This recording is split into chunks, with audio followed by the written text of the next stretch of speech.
All right. Um, so yes, there were issues regarding converting the class that we conducted earlier today. Um, so I'm going to do this pre-recorded video. I'm going to finish up with the PowerPoint we were on. I may touch on a few of the things we covered in class, but I have contacted Tab and the technical people who will hopefully advise me as to how I can do the conversion manually. Because it's on my computer, it just won't convert into the MP4. Usually it does it automatically. When I do these solo ones, these pre-recorded ones, I haven't had any problems, so hopefully this will work as well. And then we can review things in the next class. But in any case, let's get back to the PowerPoint we were looking at.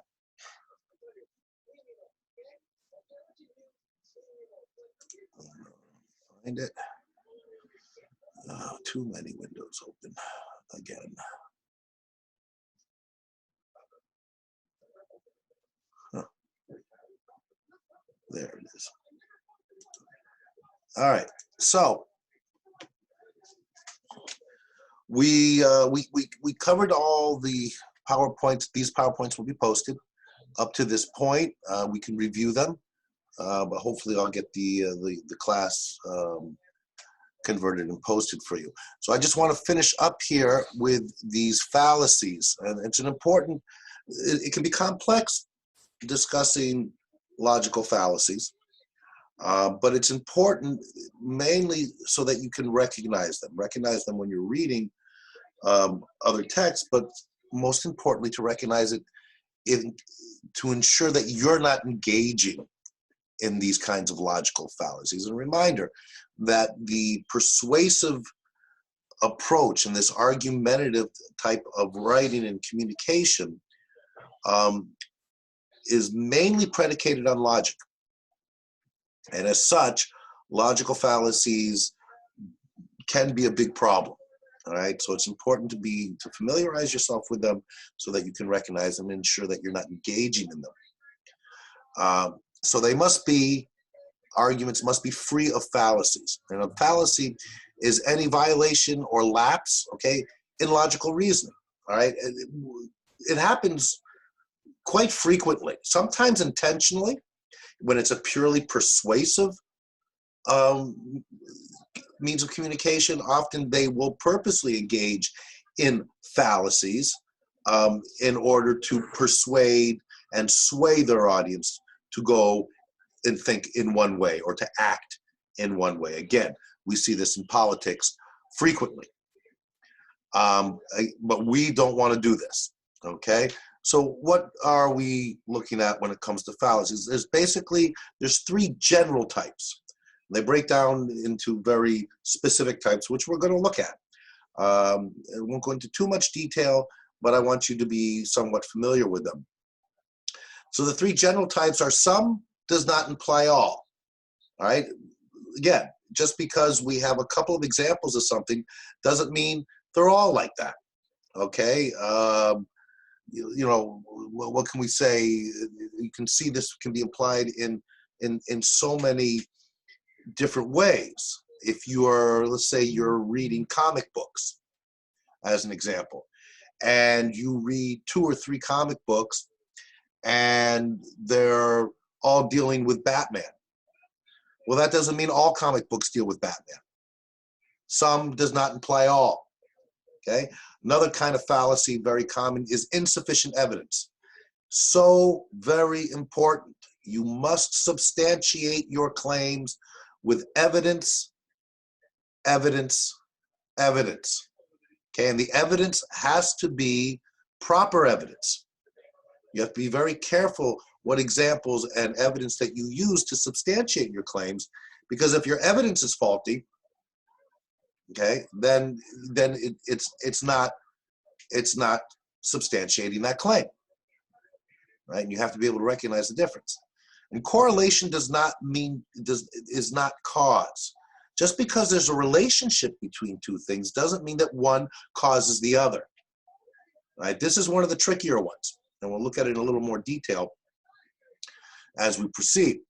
Okay, so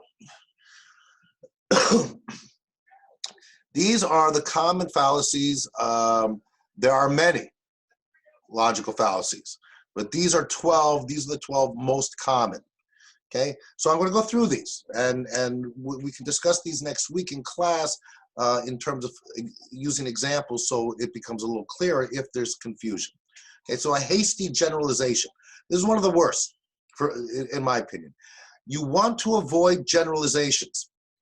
You know, generalizations take many different forms, not the least of which is, you know, everyone knows.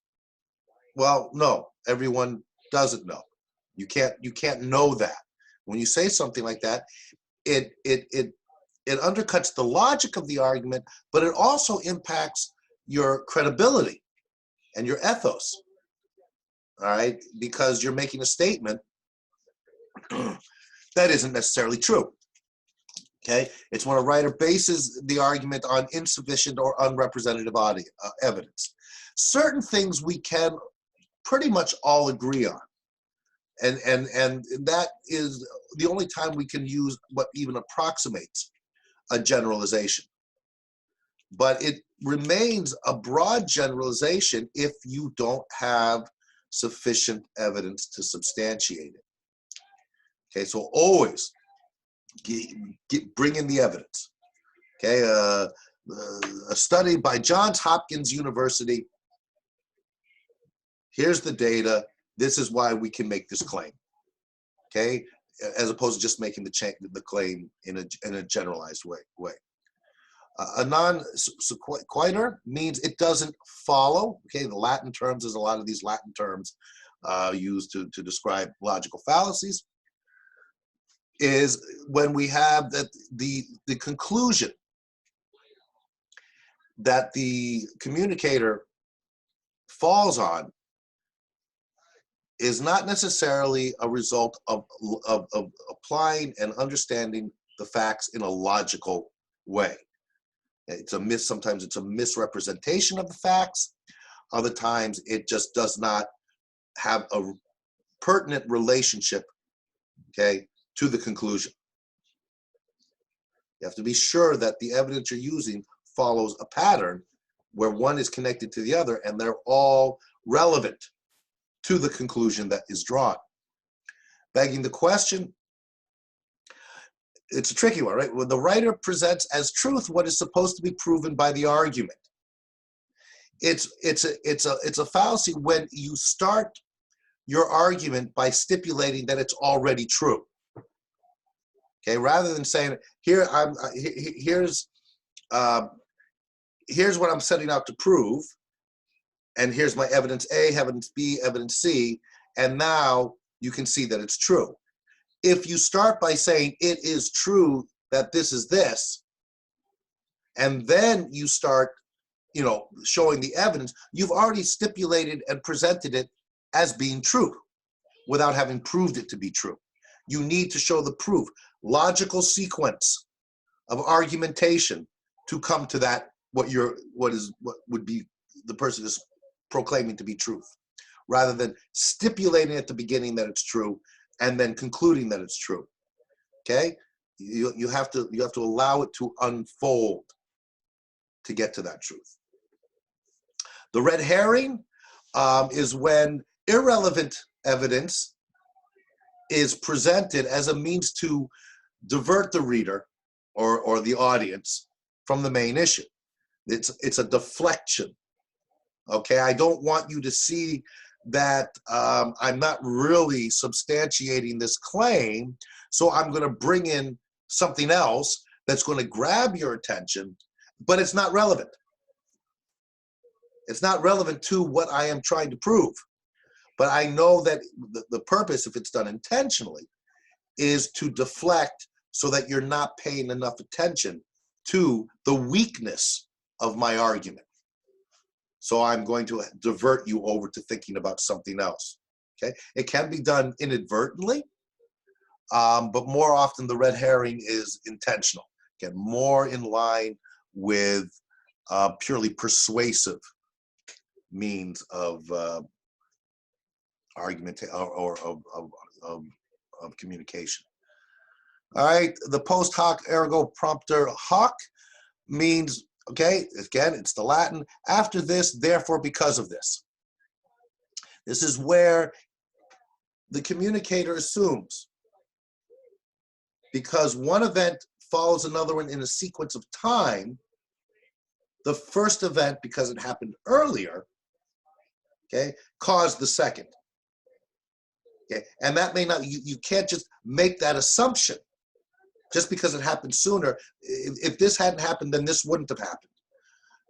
Maybe, but you have to prove that, right? You can't make the assumption just because it happened earlier, the first event caused the second event. You have to show that it actually did cause it by bringing in more evidence other than just that it happened first. Okay, the ad hominem, which translates to the man, is when you are going to, it's very much directed at a person. If you're in a debate with somebody, or you're making or you're trying to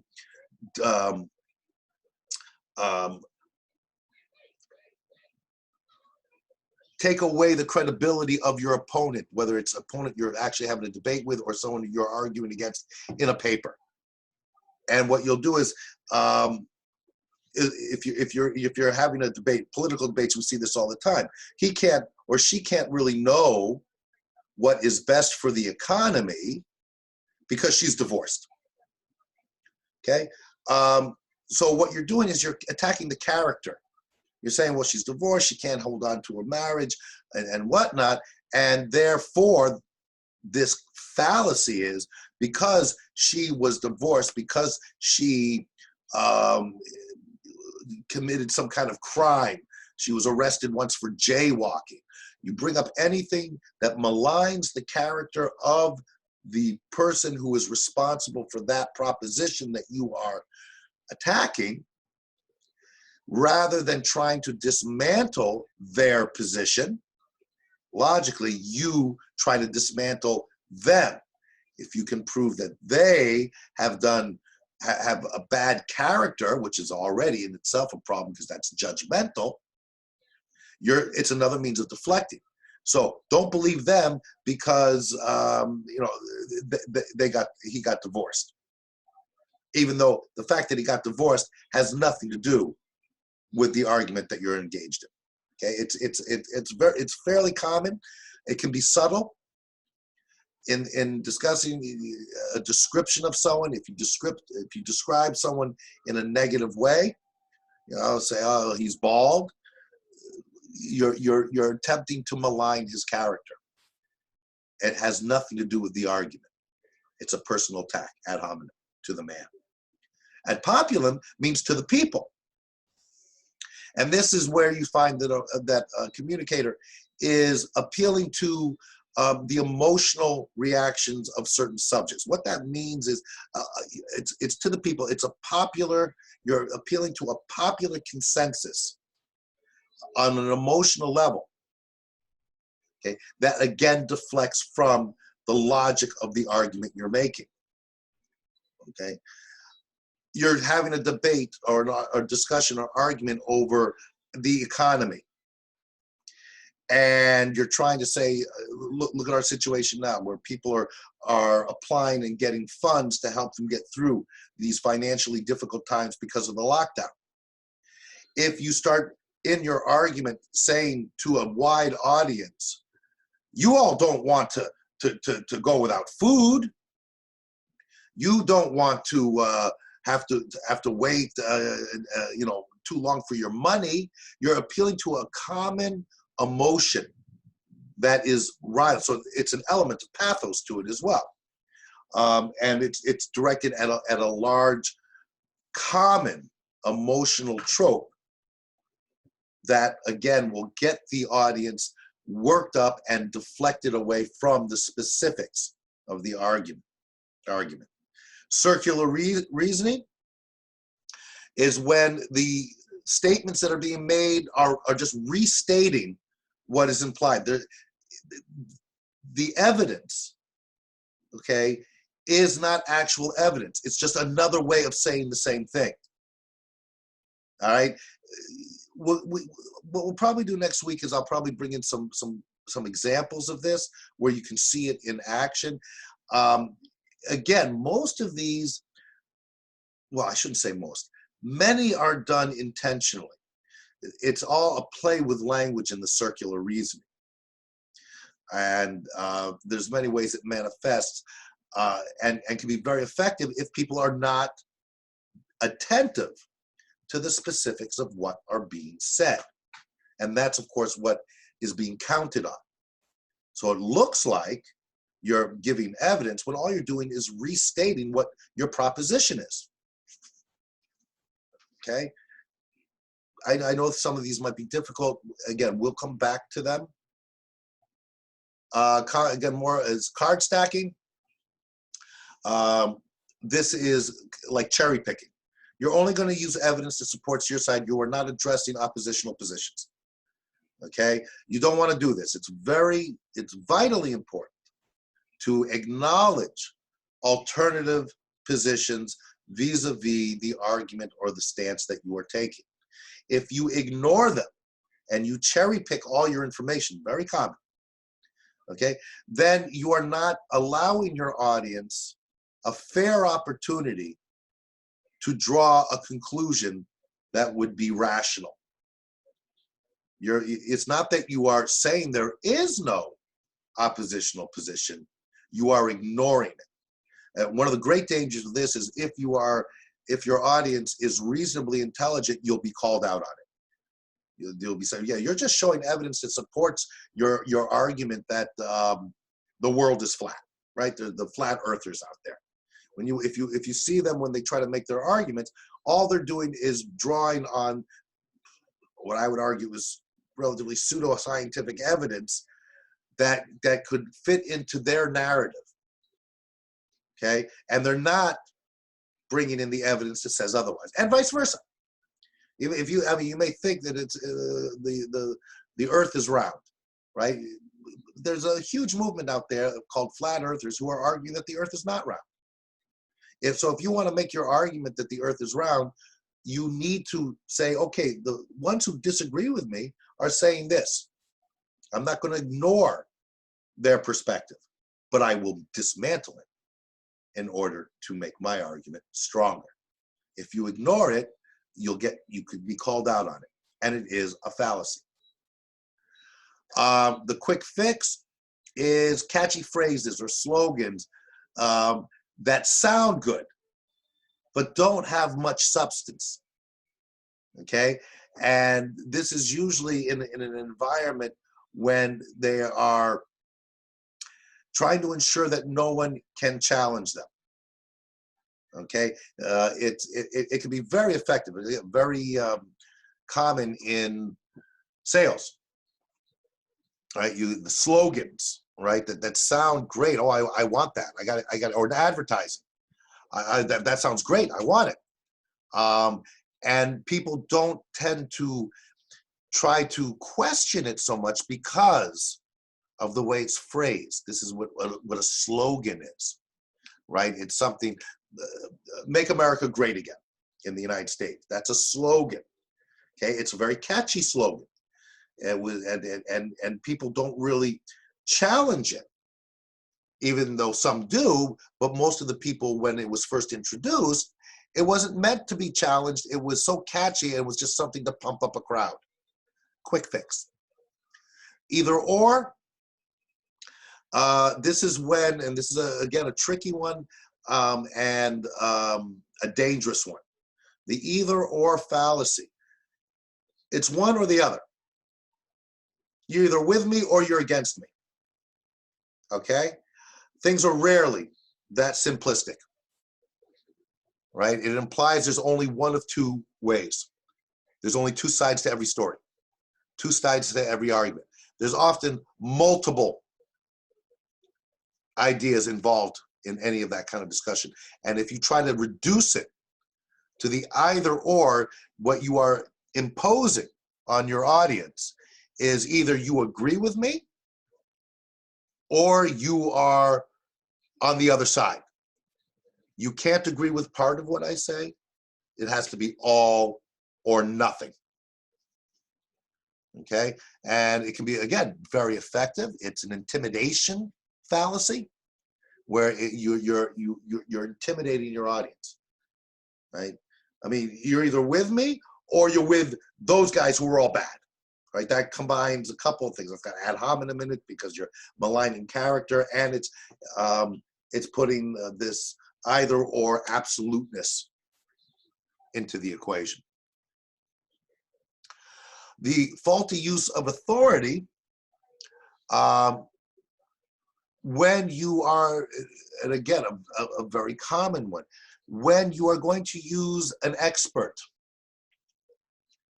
as a means of substantiating your claim, but that person is not an expert in that field, okay? Or it can be someone who's fabricated their expertise. But often you'll have, again, I'll bring it into our context that we have, you know, now. Who's best equipped to determine what is the best recourse of action we have in combating COVID-19? If I'm going to use politicians as an expert, and some politicians act as if they are experts, they may be experts in politics. They are not experts in science and the medical field, unless they are, which is rare that politicians are. There are some, okay? But I'm going to use him or her as my expert. It's a faulty use of authority.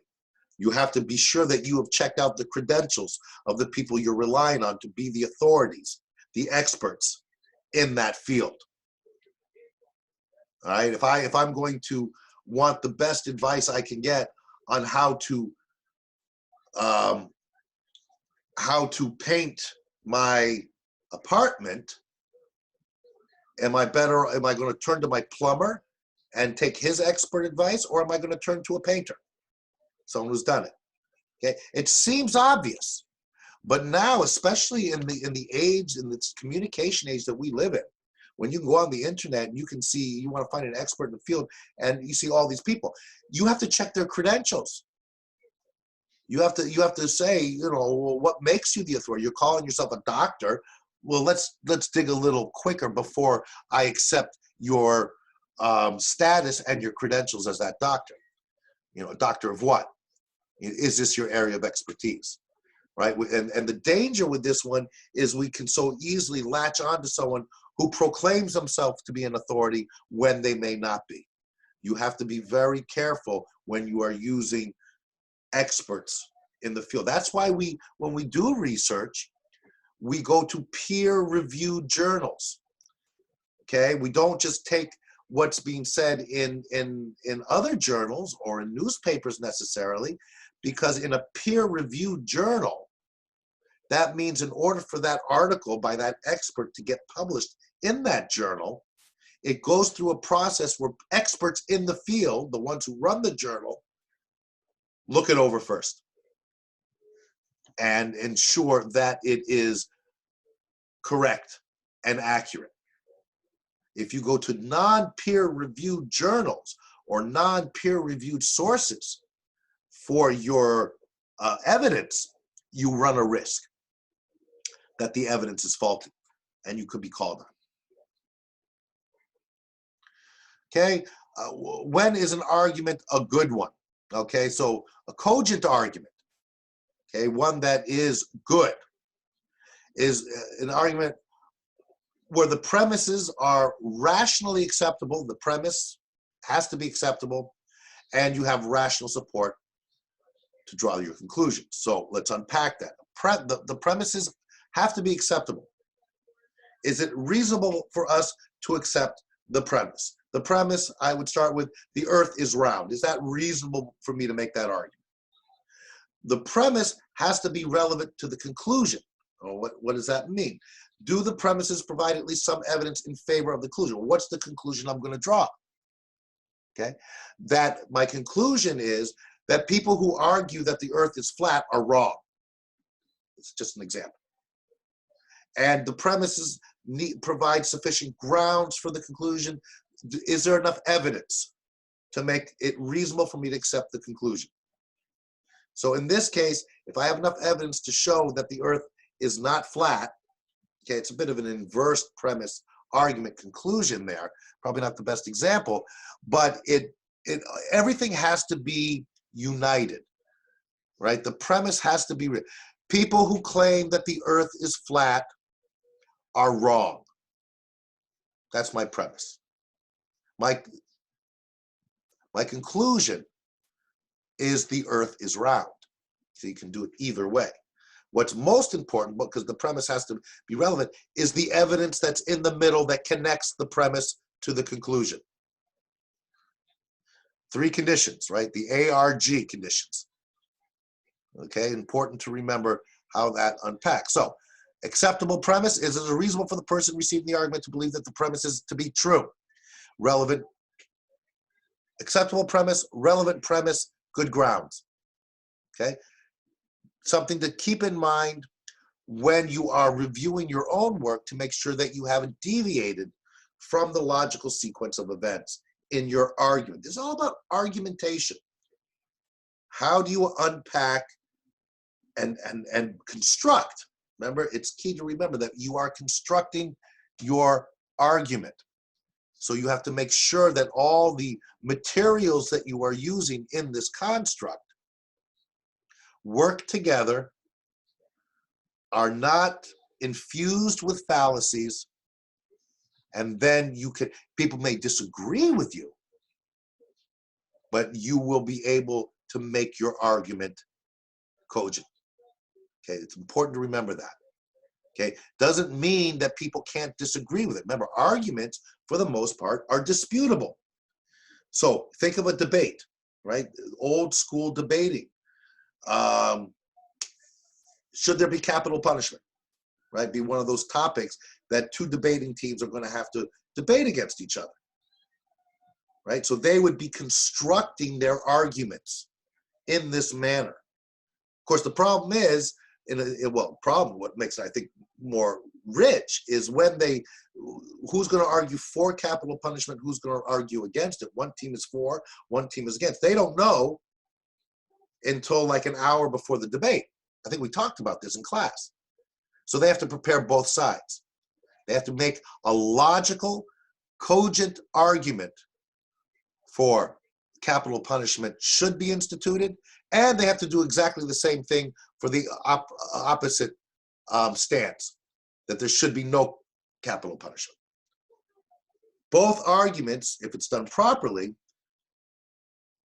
work and can be proven, but not rarely with absolutes, because people, again, will formulate their own argument with an oppositional view.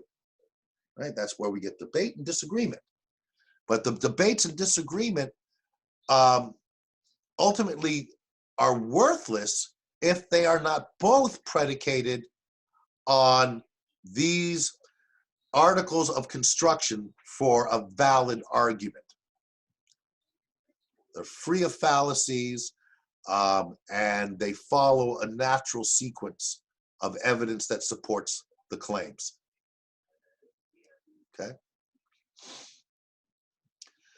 The structure of a classical argument, okay, follows this. Now, this is something that is related to the type of project that you're going to be doing, but is probably more precisely related to a classic essay, argumentative essay, right? Where you have an introduction with a thesis statement. That's the position you're taking. You give the background information. You'll be doing the same thing with your final reports.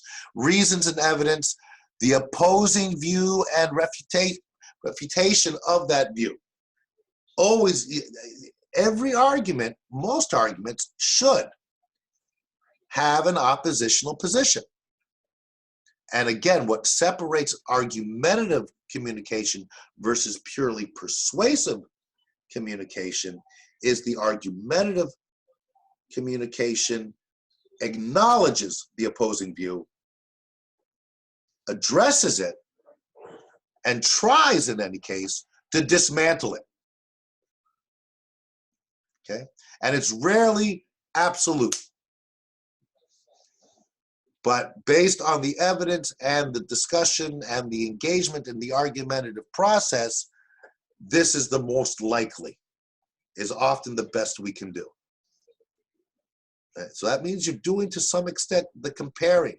Comes back to what we were talking about with feasibility reports. You're going to come up with three possible solutions to a problem, three possible ways to make something better. Okay, and then you're going to ultimately decide on which is the best way to do it. And you do that by setting them off each other. There's pros and cons to this one, pros and cons to this one, pros and cons to this one. You're being fair and balanced. When I look at all the evidence and I sift through it all, ultimately, given the criteria by which we are following, this will be the better solution than the others. Right? Then you would make the argument. Someone else may say, well, this is the better. Well, now you are having clashing arguments. But both arguments have to follow these rules for them to be academic and concise. And certainly in the business world, essential. All right, because that's the decisions that are being made in that world will determine the success of the business. If there are lies or deceits or fallacies, eventually they'll come back and upset the trajectory of that business model. Okay, that's again the difference between the purely persuasive that ignores oppositional positions because it just wants to get an immediate quick fix to something, politicians. But a business model or an engineering model, no, they have to take it all the way to the end. So they have to have these factual elements being the driving force, the most important force. If elements of pathos come slipping in and so on, that can help with the persuasion, especially if there's two options and they're very similar. Okay? But ultimately, when we talk about a thesis statement, it's the position you're taking. And you have to then substantiate that position with evidence, anticipating the objections that'll come from opposing views. So techniques for writing argument, analysis of rhetorical situation, know your audience. Know the purpose for the occasion. You have to know the context. You are focusing on a debatable proposition or claim.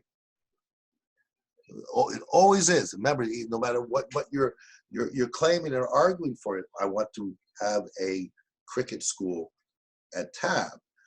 That argument is, there are people who say, well, no, I don't think we should. You want to be anticipating that so that you can address it in the report. And you support your claims with sufficient evidence, facts, statistics, quotations, et cetera, et cetera. Okay? So that covers the fallacies. I may do a bit more because it can be a bit overwhelming. And I'll consider that, and we'll probably go over it again in class for a little more clarity. I may send some other documents that'll be a little more explanatory about fallacies. Now, while I'm doing this, pre-recorded one, because I don't know, again, if I'm going to get that class up, but you have that information, a reminder with the instructions, how to write instructions, and the earlier parts of the argumentation. What I'd like to look at now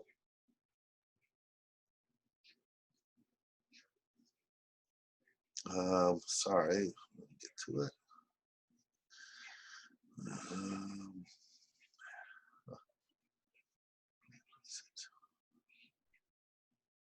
Okay, here we go. So I wanted to get to this today in class, but we were kind of running out of time. And I may make some modifications to this PowerPoint because this is what I've been working on most recently.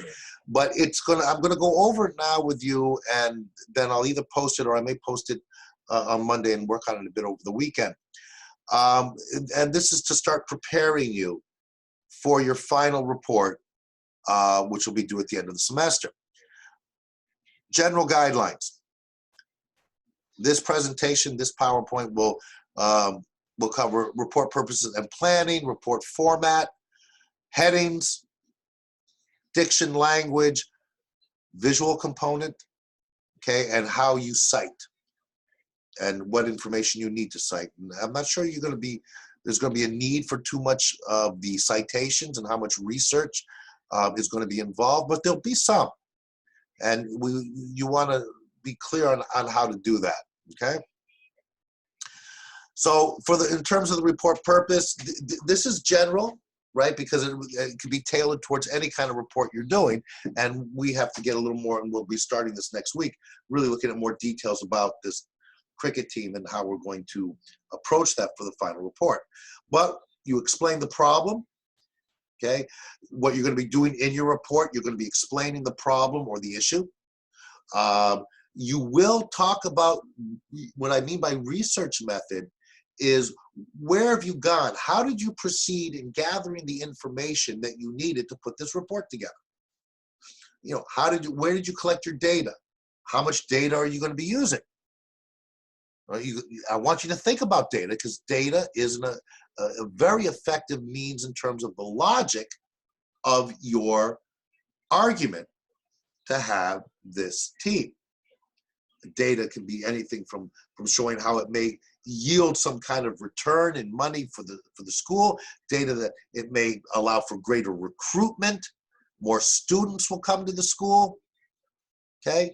And think about other elements of data that can be used that would be part of the argument for having this team. Okay, you describe the findings, the results, obviously, and you clearly explain what it all means. What are the implications? All right, I mean, this is standard stuff, but I'm going over it with you now so that you can start thinking about it in terms of the specificity of the reports we're going to be looking at. Okay, the purpose is to inform readers of either research results, concisely, specifically. Okay. You shouldn't have to read whole report to get the essential points.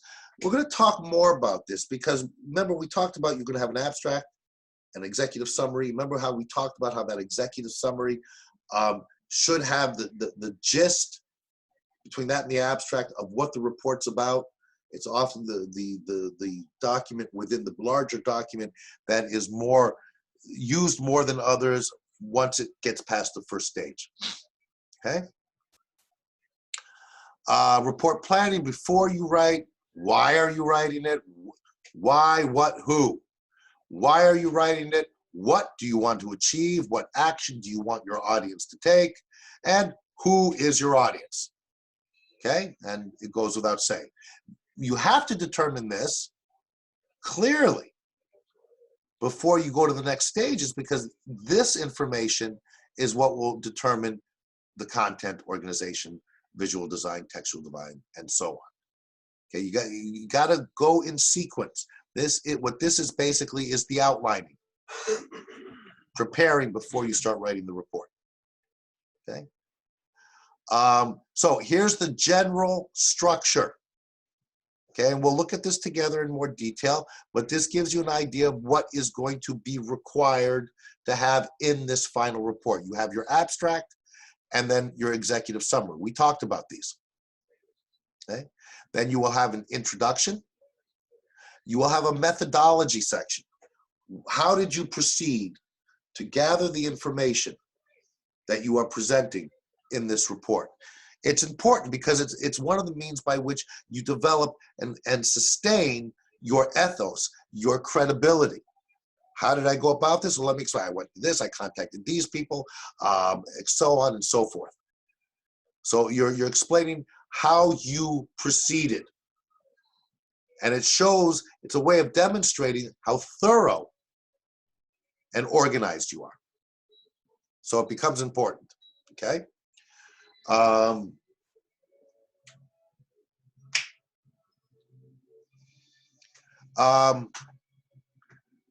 Then you have the results of your information gathering, okay? The results being that if we have the team, this will be what we can achieve through the team and so on. You have your discussion section and then a conclusion. And you'll see when we get closer to writing this, you will break it down with headers and everything else that'll have these different sections. All right, it's important to have that format in your final report. Be aware that the order, this order here, is flexible. That's why I say we're going to discuss it. I mean, with 1, 2, 3, 4, 5, 6, 7 sections here, you can combine certain sections. Okay, so you can sometimes combine the introduction and the methodology, or you have the results and the discussion combined. We'll look at that once we see how much information we're gathering, how much we can actually say in this report will help us determine more precisely what the structure will look at. But this is the general structure. You're going to have to deal with all these issues. It's just a matter of how you situate them in the report, the final report, once it's done. Okay, so the abstract, we've talked about this. This is a bit of a review, but vitally important. Always comes first. A microcosm as opposed to the big macrocosm. It is a microcosm. It is an encapsulation of the entire paper. Okay, it contains the most important, the key information from each section. What's going to make writing your abstract and your executive summary easier is when you break it down into sections, and you'll see what's most important from each section, and that's what you will include. In the abstract, okay, the highlights and so on, because you see how it goes to each section. And of course, in the executive summary, which is extended. It's a larger abstract, okay, but it's an important document in business communications. So, and we've already covered this. We will go over it more, so you're perfectly familiar what distinguishes an executive summary from an abstract. The abstract is to see, thinking of your audience, read it, 50 to 100 words, very, very short, to see if I'm going to even turn the next page. Okay, I turn the next page, then I'm going to get to the executive summary. It's going to elaborate a bit, right? So the two go hand in hand. And then if I like what I see there, then I go into the whole thing proper. And then once I've looked at it all and now I'm interested, then it's this executive summary that I'll probably reference more than anything else when I go and bring it to the next level, okay, as your audience. Okay, so again, it's an extended standalone. We talked about this. This is, I think, verbatim from the previous PowerPoint that I've already posted. Okay, often used as a substitute for the full report of the proposal. In the introduction, you're giving background information. Okay, it explains the research problem and its context. If not a problem, the situation. Okay, again, these types of reports address a specific problem or a means by which to improve a situation, which is more in the classification of where you guys are. Okay, why does it matter? And it's very important to get this in the introduction, right? You've gotten your audience to get to your introduction because of the abstract and the executive summary. But then they're going to look now, if they come to the point where they're going to read the whole thing, this is where you lay your context now in detail. Why does it matter? Key question that you want to address in this introduction. Explain reasons and goals for the study, explain the limitations of the research performed. This is a little trickier if there are limitations. I mean, there's only so much we can do in terms of how much research we could muster. In your case, this is where you would say something. There really is not that large of a cricket community in Montreal, so we were somewhat limited in how much information we could gather. Okay, that might seem like, oh, they're not going to like that, but that shows honesty. Addressing potential objections. Address them right from the beginning. Okay? Again, you want your audience to understand the significance fully. Report format and organization. Okay, your methodology. How did you gather your data? How was the data analyzed? You have to, again, make sure that you're addressing this to your particular audience. Okay? Very, very important to know that. You're using the past tense and a passive voice, you know.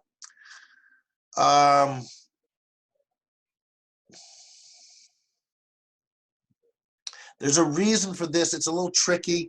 I'll come back to this and talk to you about it in a little more detail when we're in class to be sure that you're all grasping. It's not that vital. I'm not sure I should have left it in at this point. But I think it'll become clearer when we start engaging in the actual writing, so you'll understand better what it actually involves, okay? So I'm gonna leave that as is for now. Results, okay? When you have your results, this is predicated on data, this is predicated on the research you've done. It is a place with the results that often graphs, diagrams, etc. are used, okay? Certainly an element of this, and again, I am going to be modifying this to some extent, so I'm not sure I'm going to post it today, because a big part of this revolves around the budget. And I probably should add a little more information about the budget, or maybe I'll just make a separate PowerPoint for the budget. But the results are, the budget has to be involved here, okay? And it's in the budget, the money, that graphs can play a big part, because there has to be money. And that's why one of the things that you want to be thinking about now is, what kind of money do we need for this? We need the equipment. We need money to be able to rent the field, rent the practice field, the game field. Remember, you're writing those letters for your midterm, where you are seeking out reduced pricing on equipment, donations for secondhand equipment, but there's still a need for money to rent fields, okay? And if we have to find out, possibility, the league, if games are a distant away, do we need to rent a bus to get the players there, and so on? I'm not sure we do, but you want to be thinking this way, okay? So there is going to be a need to determine how much money we need for that first season.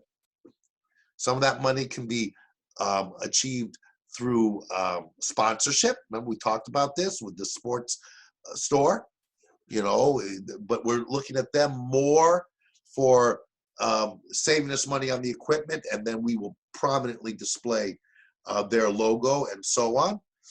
But where else is there potential money? Certainly we can, whoever the players who are playing on the team could be charged a certain fee. How much?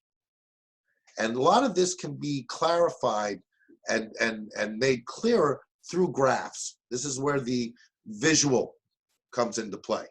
You can use the visual for other elements, because when we go back, again, when we're talking about the introduction and the background, that's where you're going to have to talk a little bit about cricket, because one of the questions, natural question that Tav would have and others will have is, why cricket? I don't know anything about cricket. Talk to me about football. Talk to me about basketball. Talk to me about soccer. And that's where you will come in and you'll talk about why cricket is the sport that you guys are choosing to advocate for, right? Yes, it's part because you're familiar with the game. It very much has cultural parameters, and you want to address that particular element. But you're also going to have to explain a bit to entice your audience a little bit about how the game is played, right? You're going to have to explain a few things in that introduction, and perhaps more in the conclusion. You're not going to have to so much talk about how the game is played in the executive summary or in the abstract, but somewhere in this report, you have to start revealing that, because your audience is going to want to know, anticipating and knowing your audience, that at least if whatever is being handed to the TAB administration probably don't know much about cricket. The sporting goods store, For instance, if you are looking and addressing them, you would have a different tone and language because they do know the sport. They supply equipment for cricket. Know your audience. And this is also when you're talking about cricket, trying to explain, because you can't go into great detail, right? You're not going to explain all the rules of cricket. But when you're talking about, you know, the equipment that's needed, you can show what it is, a cricket bat. So you can give a diagram of what the field looks like to explain why you need such a big field, why we have to rent that field instead of this tiny field here. Things like that. And that's where visuals can very much have a very strong effect. Okay. So that's the results section. Remember, these sections can be combined. We're going to look at them. Then the discussion section. This is where you're commenting on the research results, explanations of the results, explanation of how it can be used in a broader context in terms of the community, and explaining how the info is relevant to the specific issue being explored, which is TAB. Okay, this is your discussion area. You get your audience, you bring them to this point, you've given them a lot of facts and data, and now you are going to explain what all this means. You can elaborate, it still has to be concise and precise, but you're able to really elaborate and make your pitch in this section. Part of this discussion, you will segue, if you will, from here with a summary, you know, into a type of preparing for the conclusion. Okay, this summary part can be placed in a variety of different places depending on what the final structure of our reports are going to be like. Okay, but you want to be thinking about this, all this information in this PowerPoint, by the way, and this what I'm doing in discussing it with you is to start you thinking about it in such a way that you can start putting your information together and start thinking about where different information will go. Okay, so this summary, as I have it here as part of the discussion and as a unit into itself, much of this could be disseminated into other parts of the report. Okay, but you want to be thinking of it as, you know, because when we get to the conclusion, it's more of a conclusion. Okay, but some of this will be elsewhere, and then this could be not, you don't want to make it repetitive, but a revisiting of sorts. Okay, so again, think of this maybe more as a conclusion than anything else. But again, a lot of these things will already have been touched on. All right. Know your audience, purpose, etc. Carefully, I mean, goes without saying, carefully consider your decisions. Okay. Headings and subheadings. This is very distinct for a report as opposed to an essay. Okay, you're writing a report, and the reason you want headings and subheadings is that makes it easier for your audience to go to specific elements. So they've looked it over, they're in negotiations, they're in discussions, they have the report in hand, they're having a big meeting. What was the budget again? And they can go right to the budget. Another element here that, again, because this is a work in progress and I'm going to have to modify, is you probably, and I have to decide yet, but you'll probably want to include a table of contents. Okay? So that they can look at that first page. I'm not sure. It depends how long it's going to be. So we may not include the table. Usually I insist on it, but I don't know if this is really going to be as large as that. We'll see. Okay, but in any case, you want to be sure that your audience can get to specific sections, find them easily. And that's why you have headings and subheadings. Okay, they have to be helpful, always specific. And it's used to break the text up into chunks of information. Okay, where's the summary? Where's the conclusion? Where's the budget?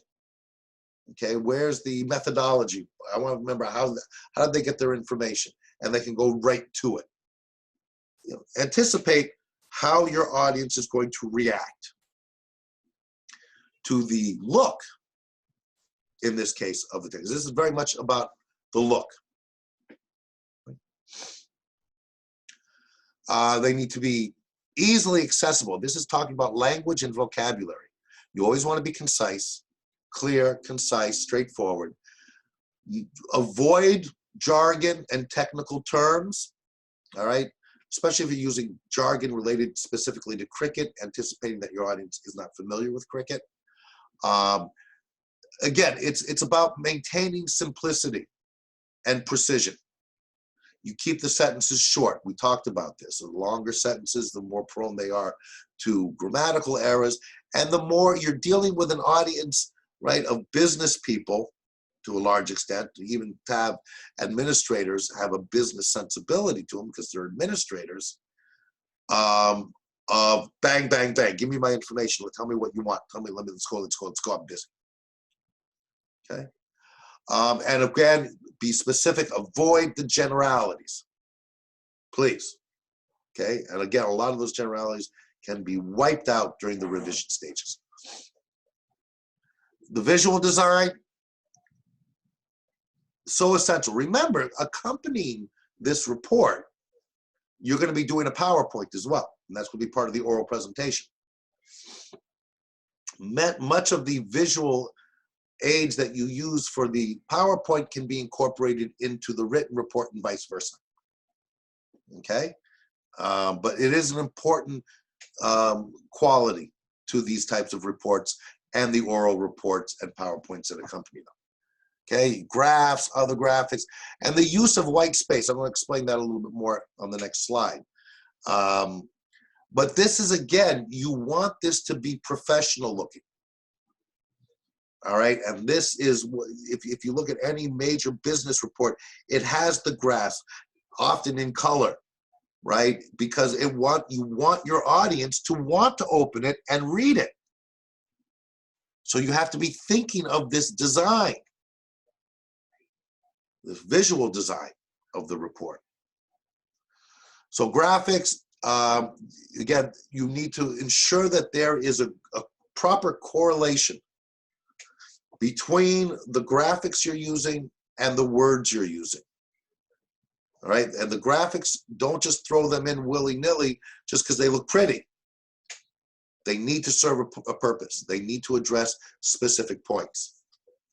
It needs to be incorporated into, in this case, the written report smoothly. Okay, and we'll talk about different ways you can do that.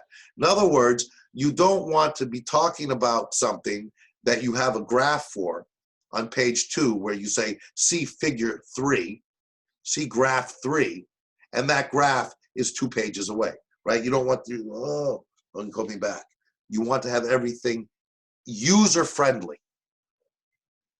You need to have the clear references, figure 1, right? It has to be clearly specified what we have. There has to be the words underneath each graph. Which figure is it? Figure 1, 2, 3, 4, and what is it? What is it? Don't just have figure 1. Figure 1, budget, or even more specific than that. And if you're taking any material from a secondary source, you need to cite it. Okay. Again, graphics do not speak for themselves, right? It has to accompany the textual component. All right, they go hand in hand. Remember, the final report is an entity, a unit of itself. It's not a bunch of, even though it's broken down into different chunks of information, it needs to work as a unified whole. How you put that together goes a long way in terms of the success of the report, how everything fits together. Okay, this is where the white space, what I refer to here is the white space to help guide the reader's attention. This is really about using the usual of how you combine the headings, the subheadings, and the visuals, because there'll be white spaces, white paper is what it's referring to, right? In between. So if you have a heading that's, in a 24 font, bolded and underlined, there'll be a space after that before you get down to the 16 font, non-bolded, elements that come underneath that heading. And that white space on the report, also with your graphics and your graphs and things like that, are as impactful in terms of the visual aspect of the overall report as are the actual graphs and text. How you design it, where do you have double space for emphasis, things like that. We'll look at some examples of reports to get a better idea of what that means. Citations, all right? If you're using, and you probably will, probably not much, but probably to some degree, when you are using information that from your research, you must engage in proper citation. Okay, this is one of the key things with that is speaks to your ethos, your credibility as a researcher, as the person who put together this report. Okay, you have to give proper credit to the authors, and if you're using text from others, I don't see that so much. There might be a bit of that. It could be interviews. We'll talk about that as well. And the visuals. If you're going to put up a picture of a of a cricket pitch and you got it off a certain site, you're going to have to cite that site. Okay, and obviously it protects you from plagiarism. Okay, so this, and we can look at this together. This is a site, the owl.english at Purdue. I think I've mentioned this site to you before. This is a great site for citations and a lot of other information regarding writing and communication. It's an exceptionally good site. I have here use APA Chicago or IEEE. These are different citation methods. I'm not really overly concerned. What I want is consistency in your citations. And if you're unfamiliar with source documentation and the different types of citation formats you can use, we can talk about that. These are just really examples of one. My preference has always been Chicago. I don't like APA and I don't like IEEE, but those are the two that are most used in the business communities. Okay, and that's why I put them here. I use Chicago, but Chicago can be used for almost anything, but we'll talk about that. You're not gonna have that much citations that you have to do. So finishing touches here, usability testing, this goes without saying. We'll obviously talk about it some more. Have a colleague read your report for clarity, etc. Double check. We spend a lot of time with the projects we work on sometimes. It's very important to have fresh eyes look at it. Check your sources, make sure you have proper citations, and most importantly, proofread. Yes, you can. I'm emphasizing this. Better yet, ask someone to do it for you, proofread. But don't, I gotta rephrase that, because what you don't want them to do is to do any corrections for you. The purpose being, if you have someone else look it over, they can say, this is working, this isn't working. There's issues here, you need to fix this, you need to fix that. You don't want to come to me and have me pointing those things out, because at that point I'm marking it, I'm giving you a grade. So it's always helpful to have someone else look it over and give you feedback. That's pretty much what that's about. Okay. So we've covered a lot. I will hopefully be able to get our class that we had earlier. It's been a problem this week. It hasn't been a problem until this week. It's just been a problem this week, and I have contacted Tab and the IT people, because I'm convinced it has something to do with the fact that it's coming directly off the Tab site. Because what I'm doing now is I'm just going to the Zoom site and creating this myself. So if that remains a problem, maybe I'll have to go this route, but that's for me to work out. In any case, I'll be posting this and the PowerPoints, and keep your eye open for more during the course of the week. A reminder that next week you should anticipate that I will be giving you an assignment next Friday on writing instructions that I'll ask you to do over the next weekend. So you'll have about 48 hours to do it before you have to submit it. And if there's any concerns or questions, as always, I'm here. Contact me, and we can do a one-on-one Zoom and discuss it. We have a lot of options available to us. And other than that, stay safe. And we'll, in any case, see you next week.